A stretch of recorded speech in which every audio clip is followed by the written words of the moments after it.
Hi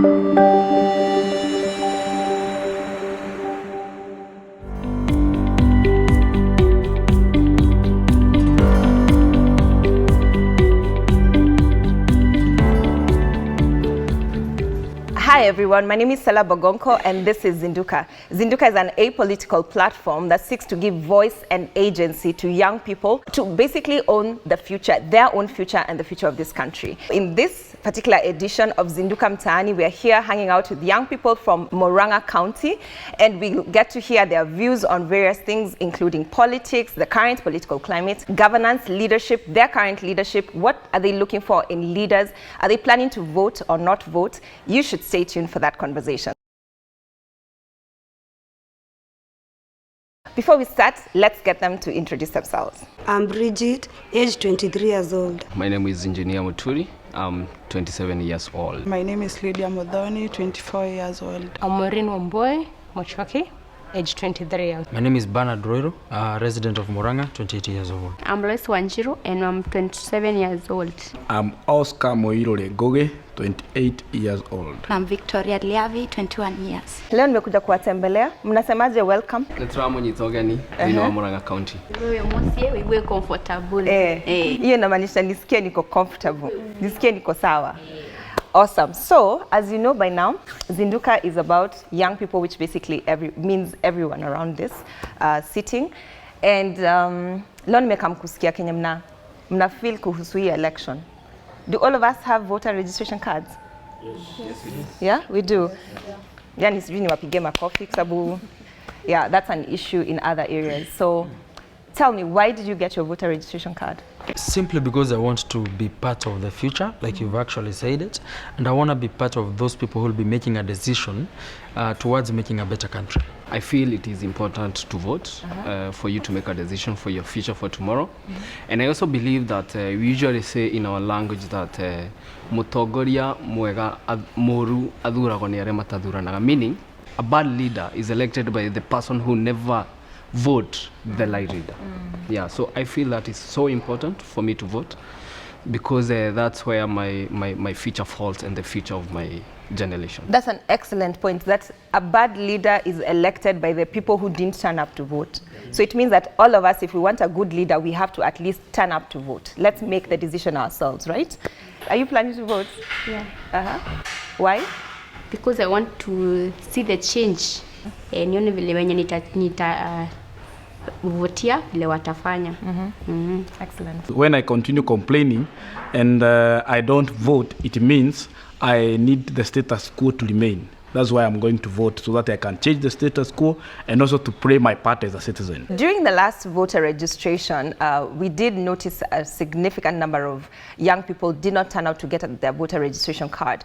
The first voter registration drive managed to only get 1.5 million out of the 6 million. In the second voter registration drive, they only managed to get 1 million in addition to the 1.5, which now brings it to 2.5. We do not have the final numbers but from IBC on the final number of young people who finally managed to register. So my question is, why are these young people not interested? Or why was this such a drag to get them to go and get their voter registration card? My excitement is that you guys actually got your voter registration cards, all of you. But kwa nini mnafikiria MaYouth hawako anaenda kuchukua voter registration card? I, as a young leader, I tried to inquire from my fellow youth, why you guys not so interested in, being leaders?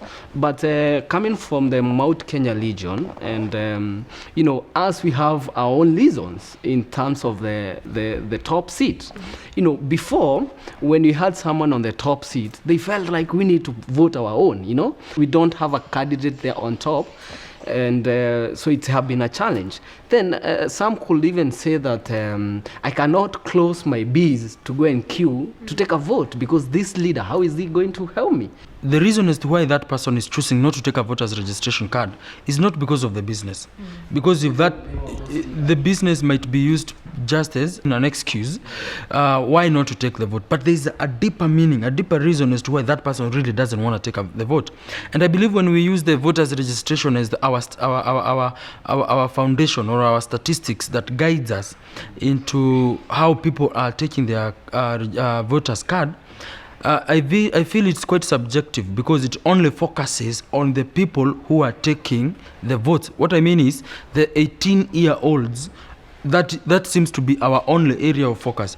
But I kid you not, if only this option was applied across the board, even to those who have already taken their voters card, there are some who are equally disappointed and would have even opted to sell or throw away the card.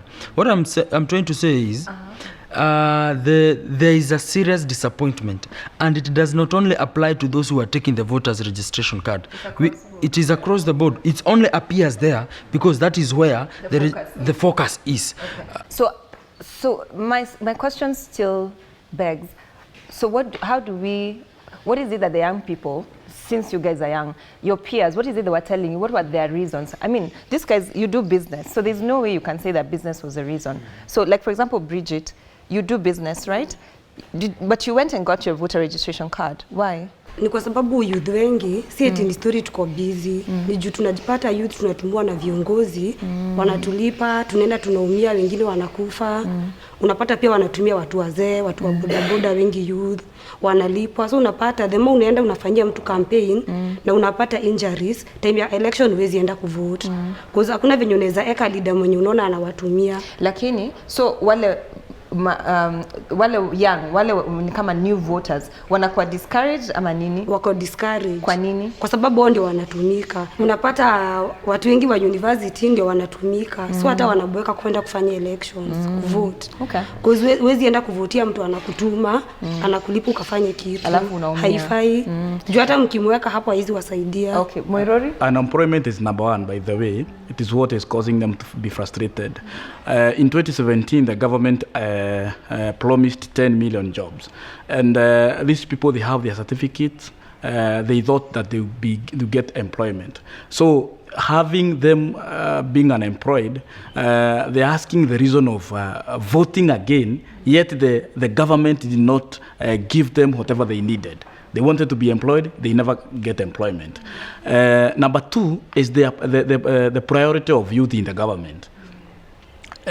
We know we have representative of youth in the parliament, but you get that it is the aged who are representing the youth, who could maybe could not resonate with the interest of the young people. So there's some young people who, and not just young people, but Kenyans in general, who feel them voting or not voting, it doesn't make a difference. So what would you tell those kind of people? Maureen? Take this chance to vote, to see, because it's us as youth. Sisi ndo viongozi wa kesho, sisi ndo we stand for this country tomorrow. Yeah. Viongozi wa kesho ama viongozi wa sai? Viongozi wa sai, but us as youth. Yeah. Ni sisi tutajenga nchi. Mimi kwangu lazima ni vote kama youth. Ndio nieke ule kiongozi nataka penye inafaa. At least kuwe na mabadilisho kwa watu wa biashara, kwa youth. I know that term that is normally said that the youth are the leaders of the future, but that then means that you're waiting to be leaders. But do you see yourselves as leaders? I would wish to disagree with those who call us the leaders of tomorrow. Because I believe, first and foremost, we even have organizations that are focused on youth. And those organizations that basically focus on youth have leaders who are youth, which is enough indication that the young people are leaders.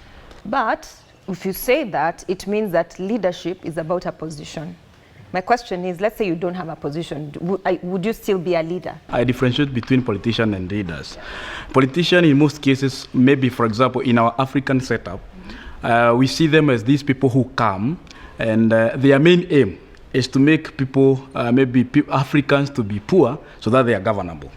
But leaders are there to change the situation of their followers. And the aim of the leaders is to make sure that the life is not as the same as they found of that person. So that's why I'm saying, maybe as Loido, I can help Loido, is that by saying this, that everyone is a leader in his own or her capacity. In this way, that wherever you are, you can change the situation. Even a father is a leader in his house.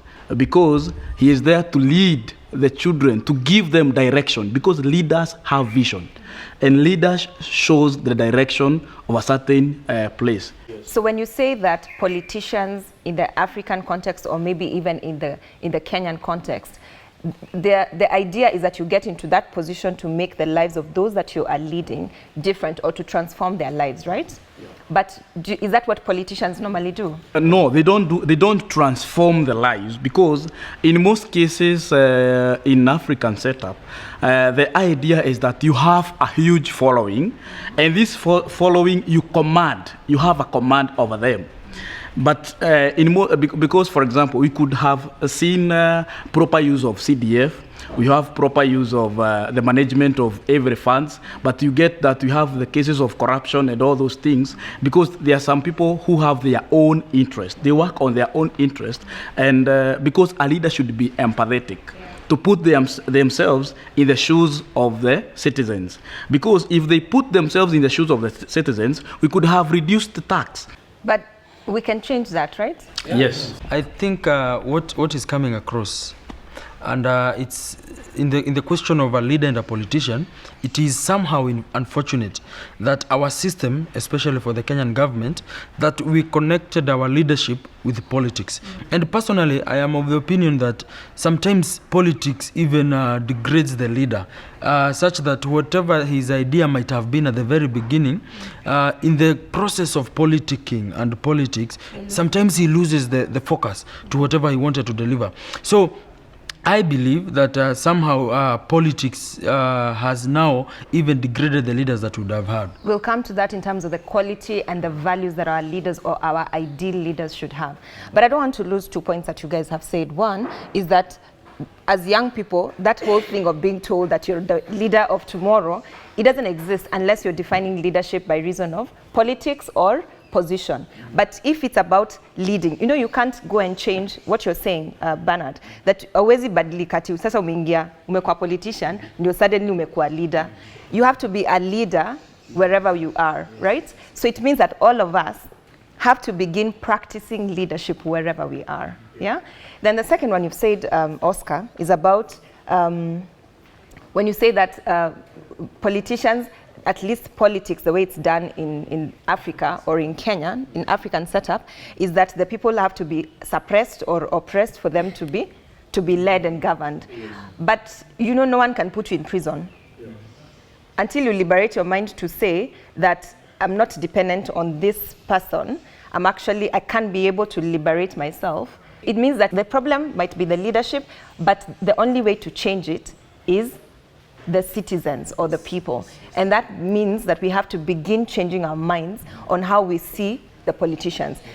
Kama tunashinda tukiona tu politicians ndio solution yetu, it means that we'll always be looking up to them to give us the solutions. But if we see them as just facilitators, it means that we are able to liberate our minds, right? Our very first step towards liberating ourselves, how we think, we've got to really break out of this prison of believing that a person from a certain lineage, a person from a certain family is the most suitable to lead us. We can take someone else. Of course, it will not be easy, but we can try and have someone else, someone new, someone from a different background come on board and lead. Once we break that, now we will all be able now to move to another challenge, and as a country we'll be able to overcome it. Mimi ningesema it's not a must nichague mtu ako na pesa ama mtu ako na higher background ama something like that. Mimi kura yangu nitachaguana kulingana na venye naona kiongozi ata lead na ata change community ama ata change sector kama ya business, something like that. When you're looking for a leader, what is that thing you're looking for? A leader ni ule anajua hawa ni watu wangu wa ghetto, tumetoka nao, tumeanza na hao, so unatuinua pia. Lakini sasa utajuaje atabadilika ama hatabadilika? It's difficult because you have to pretend you are good to get what you want. So hawezi jua who is a good leader, but kuna vitu atafanya, it can make you know that this person kimchoose atakusaidia. What are you as Moiruri planning to do to vote differently this time? Because I know you voted before, Yes. right? So one thing I'm saying, we need a leader who has been there with Wajiko. Wajiko, Have you the common seen anyone Mwananchi. like yes, that? yes, I know. You one. know them, right? Yeah, I know some of them. Not a leader. Maybe for example, he failed last time, but he came after 5 years. But he's a leader who participates in community project. Yeah. He has been there. Asikuwa amedisappear 5 years Alafu anakuja, kama alikuwa superstar. wapi? Sasa unashindwa alikuwa wapi? Yeah. So we need those leaders who are with the Mwananchi now and then. Number 2, we need a leader who is understanding. Anaelewa mtu wa soko, anaelewa mtu ambao ni wa ghetto kama vile Victoria amesema, anaelewa mtu ambao ni farmer, yani anaelewa kila sector of the economy. Because that person ambaye akona certain experience yani ataweza kusolve the problems of this country. Anazijua. Then if as Kenyans or Africans, we should not vote according to the tribes. When you see someone who's pitching for as a president, do you think what tribe they're coming from? That does that affect you? It is not a question of the tribe that the person comes from. It really trickles down to the person's character and leadership capabilities. And for that reason, I believe that we should only focus on a person's ability to lead, to make the right decisions, and to steer the country in the right direction. Back to the issue of quality of leaders. Nataka kusikia ni nini hiyo mnatafuta kwa leader mwenye mtavotia, na sio ati lazima ikuwe president, tuseme mtu kama MCA wenu. Ni nini mnaangalia mnataka mkiona ndio mnaweza vote? We need somebody who has the humility. It is also important that we focus on a person's track record. Performance track record, or what kind of track record? Yeah, performance track record. Secondly, I also need a person who understands the challenges that the common Mwananchi is going through. If, for example, I say that the price of bread changes with 5 shillings, I need a person who can understand the impact of 5 shilling difference to my family and to the entire community. Victoria, you said unataka tu mse wa ghetto mwenye alimekuwa tu na nyinyi hapo tu. Mtu mwenye akienda huko mbele anakumbuka wafuasi wake. Excellent. Si ule ataenda apotee after 5 years then akuje bado tu the same guy atakuja tu awajanganye. Maureen, lazima tuone tukikupatia hiyo chance utatufanyia nini? Like umekuwa ukinini na community kuwa help kufanya kitu. Someone who has a vision, who has articulated very well and has a system on how to take the jurisdiction to the next level. Number 2 is someone who is realistic. You know, there are those people who are not realistic. Whatever they are telling us, they cannot do. What you were saying earlier is that one of the challenges for young people that they want leaders to address is the issue of unemployment, right? What are the other challenges, or what are the other problems or challenges that young people have that they want leaders to address? Most people are unemployed, but I have one thing to say to the young people. Let's not look at politicians as they are our messiah. In one way, they are not our savior in this way. We are supposed to just believe in ourselves. We do what we have. We make the available desirable. Let's start where we are. Yeah. For example, I can give an example. Myself, I was employed to hawk juice in town. Then I was paid 300 shillings per day. It is from that juice I was hawking that I started my own venture. Now I have my own business of juice and all other things and yogurt and all that. Those me na ajiria watu wengine. So ndio nasema it is where you are that you can start your journey to go. Because a torch does not give light to where you are coming from. It is where you are going. You start where you are to move forward. But again, the leaders are not here to give us job, like to hand over job like this, you know. But there is a lot of laws that they can pray to make sure that you as a youth, you get a job. We have hard-working Kenyans, but the problem is our government, even after promising us employment and all that, wameweka vikwazo kwa process ya msee akijaribu kujianzisha. Wewe unadu biashara, si ndio? Yes. Uligetaje capital? Ni mimi nilijirahisia, but naweza taka wakuwe maybe wanatupea maybe some loans, tunaambiwa venye tutarudisha. Kuna watu wa smokies wanaweza kuwa wakiwafada na hizo vitu za smokies. Ndio sisi youths wakuwe na kila mtu biashara yake. Yes. So you as young people in Murang'a County, what is your view of agriculture? Are you interested in farming or in agriculture or not? I am interested in agriculture. You are interested? Yes. Madam, do you see it as a possible career? Yeah. Really? Yeah, What about the other young people in Murang'a? I guess so.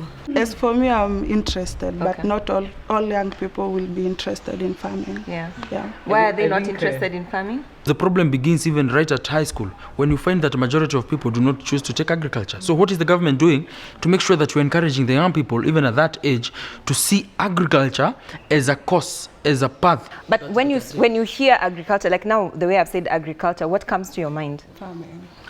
Jembe. Farm. What did you say? Yes, all right. Someone will say jembe, and I'm saying it is upon now through the education system to clarify that it can actually mean more than that. If one, the production cost can be, well managed, then I will feel so comfortable to go and farm that chicken. If I know that I will get access to the feeds, I will get access to the market, then again, why not me get into it? And again, maybe I will get the capital to start that business. I've heard your views on agriculture. What is the other challenge that young people are facing? One of you mentioned about help. I'm unemployed. I was supposed, I think, to pay 2,500 per month. So, and if I'm not employed, I cannot feed myself. So how will I raise 25 to pay for help? How is the government making sure that after I clock out of that university, I will get a job so that I can pay the dues? If you manage to get a job with the government, maybe join the police force. One, your training is financed and you'll never be asked to repay that money. When I get a chance to go to the university, why can't the government equally train me and we get the same skills? And in fact, mine would even be already worse because I'm not assured of a job. But these other guys are getting training for free and a job is assured. The second thing about the help, and the final one for me, is very simple. You see, if you go back maybe those old days, the amount of money that these guys used to receive was maybe, let's call it 50,000 or even 60,000, which was very common. With the increase in numbers, the funds are reducing day in, day out, while inflation is going up. And to make the matters worse, this help is even being delayed. So there you have it from Murang'a Youth. Hey, mkona ma story, but very, very informative and very exciting. So God bless you guys for making time to hang out with me today. One of my take homes is that you can start small. You can actually start as an intern, like our Moirori here. You can start hawking juice. Juice. You can start hawking juice and actually get to the point where you're hiring people, as in there are people who are actually working for you, doing the same thing that you were doing. And probably that's what we need to begin looking at. Yes, there's what the government can do for us, but let's ask ourselves, what can we do for ourselves? Because the honest truth is, for as long as we continue to depend on the solutions that will come from the politicians, the issue of unemployment among the young people will continue to be there.